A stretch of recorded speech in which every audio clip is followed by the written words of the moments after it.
Well, there we are. This is now Jack Shannon's audition as part of the next presidential triumvirate for the National Trainers Federation.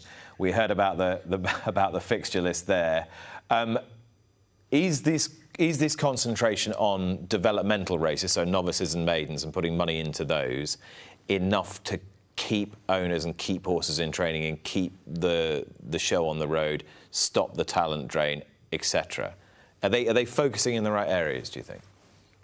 I think it helps. I think anywhere that we can get some funding into racing, and like I say, they're going into, like I say, the grassroots here with the novices and that type of thing, to help people first of all pay their training fees, which is obviously is the first port of call for any horse that comes into my yard. The first thing I want to do is be able to get the money back to pay the training fees, and anything on top of that's a bonus.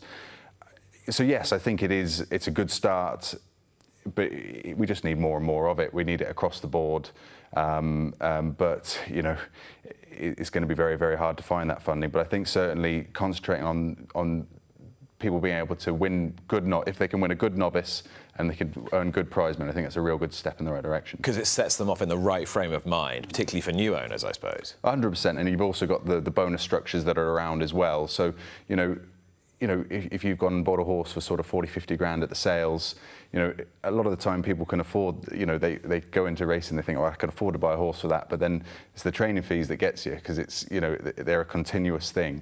And if you can go and win a 20 grand novice, and maybe you're a GBB, if you're a filly, you might get a 10 or a 20 grand bonus, or you might have an Irish incentive or something like that. Suddenly, you know, you've won one race, you've paid for yourself, and then you can go and enjoy it. There's no real stress there, or we've got to go for this race because there's a bit more money, or you know, I think it's a big help. And as I said to Paul there, Joe, whenever you talk about the fixture list, and there are, you know, it's effectively the same amount of fixtures next year as there are this year, and we see that every year, it comes down to the brutal reality of this is what finances the sport, and it's very difficult to actually just chop a whole load off the bottom. You, as someone who is day to day riding at these fixtures, do you believe there is still too much, or are you happy with the sort of overall workload? There is a lot of fixtures. I was saying, you know, really since I've probably had 3-4 weeks now of non-stop every single day. It's just a long days, and there's just a lot, like I say, it's a lot of racing. Do you feel then that it could just be reorganised to better suit the people who are making it happen? It's a hard one, because obviously if there's races there and horses to fill, it's there to be used, isn't it, really? But are you, in principle, are you happy to ride 7 days a week? Or would you rather it was balanced better? It's a hard one, because it's your job, you know, you love it, you love what you do. You can't just say, oh, I'm going to take that day off because if the horse runs that you normally ride and it goes and wins, and then you lose that ride, and, you know, it's what you do, and you keep going, and, you know, I love it. We were saying it's unthinkable, isn't it, that jockeys could ride at more than one meeting. Yeah. You've never ridden at more than one meeting. You can't imagine it. Yeah, like I obviously turned at COVID, so that's when they obviously stopped the double meetings. And is that when you turned pro? Yeah, and COVID. So I never actually did double meets, but I just think I don't know how they did it. Like, fair play to them, because I think it's exhausting as it is, kind of doing the Chepstow back Thirsk back down to Ascot the last 3 days for me, to then have to do another meeting in between there as well. Do you think there was ever a jockey who did 3 meetings in a day? Probably. Some point at one point in time. How do you feel we've got the balance overall now, Joe? In that sense, from a workforce point of view?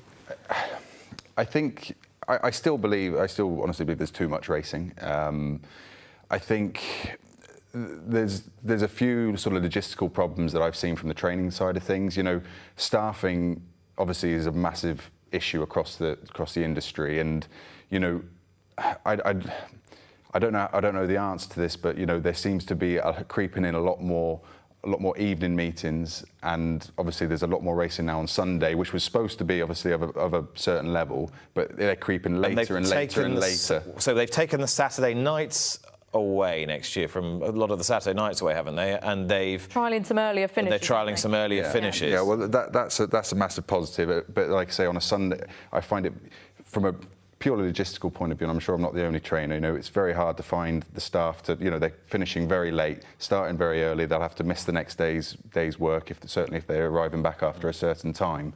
And, you know, there's a lot of logistical things that go into it that make it quite difficult to get the horses there, get the horses looked after, and all those types of things. Now, we've discussed the Shergar Cup quite extensively already, but, you know, all hail Maureen Haggis, who's given us something to get our teeth stuck into when she said, you know, no disrespect to the likes of Hugh Bowman and Caris Deaton, and I don't want to point fingers, and don't want to be cruel to anyone, but the standard of jockeys wasn't what it might have been overall in the Shergar Cup. Perhaps, Joe, though, going back to what we were saying before, it raises wider points about where it sits in and around the Sunday Series and the Racing League and everything, and all the same horses, and you know, you're trying to establish it as a one-off event. Like a standout event, yeah. It's actually become a bit harder, hasn't it? It's definitely become a lot harder. I was just saying, you know, previously coming into it, that I know some of the races didn't fill, and before it was, you know, Shurgar Cup, it was that kind of standout event, and now kind of racing leagues come in, and it just seems like where the Shergar Cup is in the calendar is around the Racing League, is around Goodwood, that was last week. There's York next week. You've got Sky Bet Sunday Series today. It's kind of all the same range of horses for the same races, if that makes sense. Yeah, so the idea of it being between York and Goodwood is a good idea, because it's something to amuse you in what was considered a bit of a fallow period where there was nothing to get excited about. But if you've also got lots of other stuff that looks very similar, team competitions and all that around it, it sort of slightly loses its impact. It does, and I think all of it's a great initiative to get something a bit more into racing, and you know, like the Racing League and the Sky Bet Sunday Series, but it all just seems at the same time. I think an interesting point, though, Jack, is Maureen's central point about can't the really high-profile jockeys support this better? So, say they don't have a ride in an Irish Group 1, for example. You know, should it not be something the whole industry gets behind, rather than just Ascot running their own thing and saying, right, well, we want the top 3 or 4 jockeys in Britain. We want the top 2 jockeys in Ireland. We want the top 1 jockey, at least in France. It shouldn't be that difficult to achieve, should it? And then sprinkle in your Bowmans and Teatons and whoever else. Yeah, Masons. I would say that would be something that would be there'd be a big appetite for the public and for racegoers, but like you say, I suppose again it'll be down to people to get the logistics right of it. You know, there's, you know, you saw yesterday there was racing in America in 2 spots, and you obviously had Ireland, and it's so Buick's out, Ryan Moore's out. If these jockeys are going to create this huge jockeys league, could they not contribute to this more? Well, could that not be part? Could it not end up being part of the huge jockeys league? Yeah. But I think that's the dream, isn't it? To get all the big people, big players together, the best horses. But logistically, it's finding a day. Like I say, I can't remember a weekend where there hasn't been a big meeting either abroad. Where do you fit it? It's going to be very hard to get it right. Now to Maddy Playle's annual favourite topic. Oh, Nick, the that's pecking so order. I wrote one column once. The pecking order of Ballydoyle 2-year-olds. Remind me what the column was again? This was years ago, and they had a few out injured, and I got absolutely pelted for it. But didn't you end up being? What wasn't the central point? I forget what horse it was. Didn't you end up being proved right? I hope so. I can't remember now. See, that's how little ego you've got that you can't even gloat. It's not going to be a good look, is it? All right. So who is at the top of the Ballydoyle 2-year-old pecking order? Well, if you listen to Aidan O'Brien, it's Albert Einstein, who we haven't seen in an awfully long time. We're probably not going to see again this season. Charles Darwin's on the easy list as well. Not a juvenile, but Lake Victoria's another big gun that's not going to be seen. True Love lost a bit of her invincibility yesterday at the Curragh. Sprinting-wise, sort of precocious speed, they had a fabulous Royal Ascot, of course, winning all but one, didn't they? The Windsor Castle went to Eve Johnson Horton, but other than that, I think they won every other juvenile contest. Stad obviously didn't apart from the Chesham, all the sprinting ones, didn't take place, didn't run yesterday as well, so hopefully that's short term and he'll be back in the pre-morning. Of the longer distance horses, I liked Italy. We had him in the superlative. I thought he was right towards the top of the bunch, but yesterday they had a a few others come out as well. What was the question? Who's the top of the pecking order? For me, I like to look more towards the middle distance prospect, and I would still go with Italy. I thought it was a bit of a rough race, that superlative, wasn't it? I thought he emerged from it with plenty of credit, but we might not have seen them yet. And of course, Jack, if you've got a bunch of horses that can win 2-year-old races at Royal Ascot, and then you've got the next battalion coming through, you're winning both ways. And what's at the top of the pecking order in June might very well not be the horse that's going into winter quarters as the Guineas favourite, or certainly not the Derby favourite. 100%. I'd say there's still plenty of horses back at Ballydoyle that, you know, we haven't even seen yet, that are going to have a big part to play when it comes to the classics next year. But I'd love that Gustad. I know. Obviously, they didn't fancy him when he beat True Love in his maiden, and the fact that he obviously hasn't been working quite as well at home, but he's got that constitution. I love it when they don't particularly catch pigeons at home and they come to the track and they put it in, and you know he's 2 from 2. He looks a very good horse to me. Okay. What we do need though is some older sprinters. All of the sort of big guns are really struggling to get a proper older sprinter, and we're going to see them later today in the Prix de Geese. But Ballydoyle, it's been a tough area for them. Juddmonte, they've had a couple of disappointments. Ammo are doing pretty well on that front. They've got Arizona Blaze and Bucanero Fuerte. But we need some of these really top-class sprinters to stick around and to progress from their 2-year-old season. I thought, and I'd be really interested to hear what Joe and Jack have to say about this. And we've got a bit of time, so we can digress a little bit. After JM Jungle won the King George Stakes the other day, and Sean Quinn was being interviewed by Lydia, she's sort of saying, well, how can you get these sprinters and the handicappers to go on and develop a little bit like they do? And it's common to quite a few trainers. They can get horses through the grades and win and compete at pattern level. And people say, oh, the sprinters aren't any good.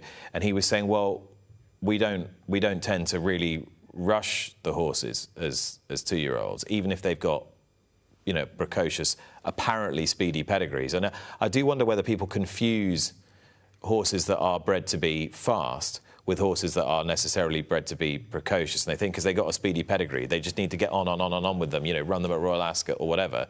And that a sprinter can need just as much time as a middle distance horse. Yeah, I think you speak true words there. You know, Sean and John Quinn, you know, they've done really well with their sprinters. And that was, you know, quite an impressive win with JM Jungle. Yeah, sometimes I think you think, oh, we've got a speedy horse, we need to run it. But need to win the Queen Mary or win the... Well, look at Highfield Princess. What did she start off in the 50s? 50s or whatever. Yeah. And like I say, they took time and obviously became what she became, and running abroad and winning. I agree. They're 2 completely different things, precocity and speed. You know, some of the best sprinters we've ever seen, you know, they weren't precocious at all. They had a lot of speed, but they didn't have they just weren't mature enough. And I think that's the main thing. You know, they can have speed, but they might not have their skeletons might not be mature enough to be able to use it. And like we're seeing more and more often these horses that are going through those grades just because, you know, they aren't strong enough to be able to perform to their peak level at an early age because they're just immature. And we had a great example with Desperate Hero last year. He went through the grades and he beat American Affair, you know, in a handicap, and then went into the Group 1s himself. Unfortunately, we sold him, but you know, it's been proven more and more often that those latent sort of sleeper sprinters are the ones to have because they're the ones that creep into those group market races. Forces though. I mean, everyone wants that breeze up horse, that sales horse, that Royal Ascot horse these days. Do we not need to, in some way, incentivise people to support the more late maturing sprinter who's going to be around for a couple of years, who's going to stay entire so we can breed off them and in turn strengthen the breed? The thing is, as soon as there's an opportunity for them to be a stallion, there's too much money. You know, if you've got a Group 1 winning 2-year-old or a Group 1 winning 3-year-old, you know, you don't want to get it beat. You know, at the end of the day, you've got a saleable asset there. That, you know, if you've got a horse that's won, I don't know, 5 out of 6 coming out of its 3-year-old career, you're not going to go and risk it. Those pigeons coming home to roost now, though. I mean, is this not quite detrimental to the long-term health of the sport? It may well be, but you know, money talks, and if you're potentially about to stand a stallion, you know, you're gonna send it to stud because you can command a certain price. And I, like I say, I'm all for racing them for as long as possible. It's my industry, it's my business. But I can understand why big studs and clients want to retire these sprinters early, because there's too much money involved. Maybe there's some sort of incentive we can drum up to try and keep them in training, or. I'm all for that. Yeah. Well, you know that the big jumps yards are going to try and keep these horses in training for as long as possible. Minella Indo is a horse who remained largely sound and racing at a very high level for many, many seasons. Henry de Brom had announced his retirement this week. Slide a tribute to a wonderful jumps horse in here. Got quite close to doing a Gold Cup Grand National double. Certainly when he jumped the last in the National last year, I thought he might win it. I saw a photo of him actually in front at the elbow on one of his wins, not wins, near misses at Aintree. I think, we've had a lot of discourse about the cross country and how that fits in to the jumps calendar at the moment, and undoubtedly moving it towards the handicap was the right move at the festival, I think. But for a horse like Minella Indo, who went to the Gold Cup, isn't it great that he still had so many years left to go through cross-country races at Cheltenham, to go through the Grand Nationals and keep churning out excellent performance after performance, because he couldn't have been up to a Gold Cup standard anymore. So it's great that he still had races that he could pave his way in. And I mean, that's the thing, isn't it? And we were talking about this earlier, weren't we, Joe? That, you can keep horses competing even if they're not competing at the level that they were. And there is nothing wrong with that. No, not at all. And, Minella Indo, I always, when you're watching Cheltenham and Aintree, he's a standout horse for their team. For, like you say, to have races for him, even though he's not at that top standard, but that there's still something to facilitate for him. When you watch those horses and those festivals, is there any part of you that thinks, actually, I'd rather be doing that than this, or not? No. I thought you might say that. No, I wouldn't go back jump racing anymore. Did you enjoy it when you were doing it? Yeah, I did. But I wouldn't. Now I know what. If I'd have known what I knew now, I wouldn't have done it now. I'd have just stuck to the flat. And would you have gone pro earlier? Yeah. And would it have made a difference, do you think? Or do you think your... Hindsight's a wonderful thing. I know, of course it is. Yeah. But do you think the more diverse background that you've had has actually helped you with your overall jockeyship? Yeah, I definitely think so. I turned at a lot maturer age. You're obviously a lot better at dealing with pressure from trainers, from the crowd, from everybody, really. And I think, obviously, I got a bit of a basis riding as an amateur to the top end of the amateur career, and so I had a lot more experience with trainers. Just, it's not like I turned having no experience. I've done it a lot on the amateur career to then change as a professional. So, hindsight's a wonderful thing, and I think you just don't know what it would have been like, but it's going well now, so I can't complain. My impression of you is always that whatever pressure you might have is all self-imposed, that it's just you pushing yourself to do better than you did before. Yeah, probably. I mean, each season you always think, I can, better last year and try and work as hard, or, this year, last year I had a lot more winners and, try and beat it this year. But I think for me, I've ridden, say, a horse of ours called Sundad.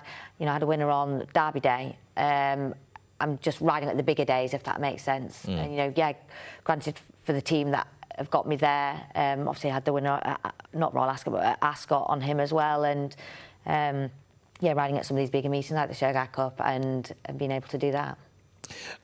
Let's talk about the Nunthorpe. Could you get a ride in the Nunthorpe? Joe Fanning has on Lady Earman, with all these 2-year-olds in the race. Obviously, I obviously don't know till nearer the time, and hopefully my agent might work hard for that. But obviously, I'm able to do kind of lower weights, which helps a little bit. Because you could do 8.2, couldn't you? Yeah, I have done bottom weight a couple of times. Yeah. So yeah, no, hopefully we'd love to obviously ride in it. But 54-year-old Joe Fanning on Ger Lyons' 2-year-old filly, be quite a story, wouldn't it? It'd be a great story. I mean, probably oldest jockey in the race is probably going to ride the youngest horse. It's going to be a cracking shot at Group 1. Not to disrespect Joe, but there's probably not an unlimited amount of those left. And an interesting dynamic too with Ger Lyons, who's always frank and honest, saying that he really doesn't want to run the horse in the race, but he doesn't have a reason not to. The owners are keen to go. I think this is the year to try it, isn't it, if you've got a decent 2-year-old. And of course, if you have a 2-year-old filly in the race, because the base riding weight is now 8.2, if you have a 2-year-old filly in the race whose normal weight would have been below that, then the weights are all raised so that the 2-year-old filly can carry 8 stone 2, and that actually makes it tough enough for your older colts, doesn't it? Yeah, no, exactly. It's like over that 5 furlong trip, it's you know, there's so many different little things that go, and I think that's also why these handicappers are sort of coming into play, because you know, if you do have a standout 5 furlong horse, all it takes is one slow start. One check-in running, and suddenly it's gone. Whereas over a mile and a half, if your Frankel gets stopped once, he's got time to put it right. So yeah, look, it's. But it's a bit of a who's in front with the music stops, isn't it, with the sprinters? I always say you could run it 10 times and you get 10 different results, unless you've got an outstanding. Unless you've got a Batash or your Oasis Dream or a. Do you know what I mean? Some of those special horses. And we saw it in the Curry yesterday. That tailwind was so brutal. If you were out the back, well, that was it. That's where you stayed. 100%. Interestingly, with the Nunthorpe though, mares have a great record in it. I can't remember exactly off the top of my head what the stat is, but you look, Mecca's Angel Marsha, Hortensia won it, Margot Did won it. We've had more Princess, would they compare to some of those? Because when you think about it, the Arc has obviously a fantastic. Yeah. It's just maybe because we haven't had so many good females, the filly sprinters. I don't know. It's like I say. I think fillies seem to win more of the big Group 1s now than ever, just because of those weight allowances. I think it just. Do you think they need to be changed? I don't see any problem with it. So. But. Well, I suppose you want to retain the incentive for. Absolutely. Both sexes to be competing. You want the best of the best to come together, don't you? And like I say, it attracts both of it. But I don't have a problem with it. Right. Let's just take a look at a couple of incidents from the Stewards room this week. Now, this was sent in by a regular viewer who asked me to have a look at these 2 instances. Now, I've been away this week, so I came into the office this morning and had a look at these, and I hadn't really taken stock of it beforehand. But I think we can have a look at the first one. I think this is Nottingham. This is We Dare to Dream. And this is Danny Tudhope. This is the navy colours with the pink star on the cap. Now, Danny didn't get a ban for this, but the inquiry was held to consider the winner We Dare to Dream and Santa Savannah placed second under Lewis Edmonds. They considered the interference had improved the placing of We Dare to Dream as the gelding had drifted left-handed, briefly inconveniencing Santa Savannah, which was intimidated off its intended line before that filly finishing strongly to be beaten and nose at the line. The placings were reversed. So Santa Savannah got this result at the expense of We Dare to Dream. And that was the nature of the interference. Now, Danny Tudhope was cautioned for careless riding in that he allowed his horse to drift left-handed into the whip without sufficient correction. Now, so that was one disqualification. Here's the week's second disqualification. This is Corinth at Sandown, who interfered with Las Vegas. Harry Davis, the inside, the white blazer. Sheen Murphy, pink cap on Corinth in the Juddmonte silks. Now, he does switch his whip, and the stewards deemed that this interference was accidental. This is Corinth and Las Vegas. In both instances, the placings were revised. Now, that's an interesting interpretation of accidental, but Joe Mason's the jockey amongst us. What do you think? Look, I'm not there to criticise anyone. Look, obviously, he's changed his whip, he's corrected. I guess that's what they look at, isn't it? The whip change. It's just the bit afterwards. That bit. Whereas he obviously kind of keep straight, whereas it didn't look like trying to keep straight there. Is that accidental? It doesn't look good from that angle. That's the first time I've ever seen it. Look, it's the first time I saw it was this morning. When I came in. Look, all you can say is that the right decision's been made. That horse is chucked out and should have. And in both cases, I suppose, as well. Because, or do you not think at Nottingham? I think the first one, I don't see any problem with that. You know, yes, that horse is.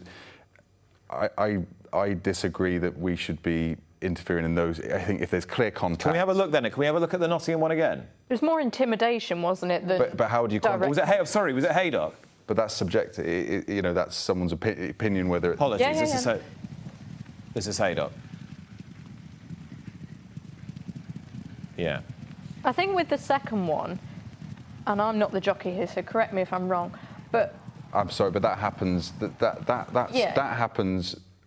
You know, it happens all over the track every day. I think and I'm sure I haven't seen the margin of victory. I'm sure it was very small, which is the only time they tend to get involved, which I think's good. I don't think we should get down this whole thing where he bumped me after a furlong and so. You know, we want it to be as little a contact sport as possible, but we've got to understand that these are 500 kilogram animals running at 35, 40 mile an hour. You know, to strive for us to be completely apart from each other is impossible. But I think something like that. I don't think that's. I don't think we should be. It's not a clear and obvious, like to go to football or to cricket, it's not a clear and obvious, not error, but it's not a clear and obvious problem, whereas the second one clearly is. As I was going to say, the first one, there was no real contact, it was more just intimidation and monster horses. And that becomes subjective then. It's whoever's viewing it, it's do they feel, you know, there's no clear thing to say, well, that horse has definitely interfered with that, therefore we should change it. It's all, did it change, did it make, I think if there's any sort of indecisiveness, we should leave it as it is. Yeah, I mean, Haydock, apologies for saying it was Nottingham. Haydock was a nose and Sandown was half a length, but to be honest, again, you should. Common sense. You can't be slavish to the margins, I don't think. I think common sense has got to come into it. You know, that is a clear and obvious. The second one's clear and obvious, and I think the first one is so subjective, I don't feel like we should be getting involved in those. I think there was a gap, wasn't there? And there's one thing trying to close a gap before someone's gone into it. Are we talking Sandown here? Yes. Yeah. But then the horse was way upsides. I mean, you can't see from this angle because it's a head-on, but the horse is in that gap. There was a gap, and then it's almost trying to close a gap when the horse is already there. They are green horses, of course. I mean, you can make allowances on that front, but to me, this was not accidental. And very dangerous, actually. I mean, this is the point with stewards inquiries. You always have to separate what would have happened had that not taken place, which is in terms of, you know, fairness of result, from riding offence, which is dealt with separately, unless the riding offence is deemed to be so egregious that, you know, it counteracts everything else. But I don't think it was in that case. But they're two separate issues, aren't they? When you get taken into the stewards room, you could lose a race, a bit like Asheen did there, and actually not get any censure for it. But it seems weird that you've lost a race and not receive anything for it. Does that make sense? You know, if the placings are reversed, but yet you must have done something to reverse the placings, then not get anything. But if the stewards deemed you've switched your whip, you've done everything you can to keep your horse straight, but your horse has drifted off a true line, and you've beaten something a nose, it's not your fault. No. Yeah. But you just want consistency, don't you? And those two examples don't seem particularly. Yeah, like you say, if they're getting, like you say, the same results for both of them, but yet they seem two different, really adverse events. It seems weird that you're kind of getting the same. There you are. That makes sense. Well, that was this week in the stewards room, and those were this week's talking points.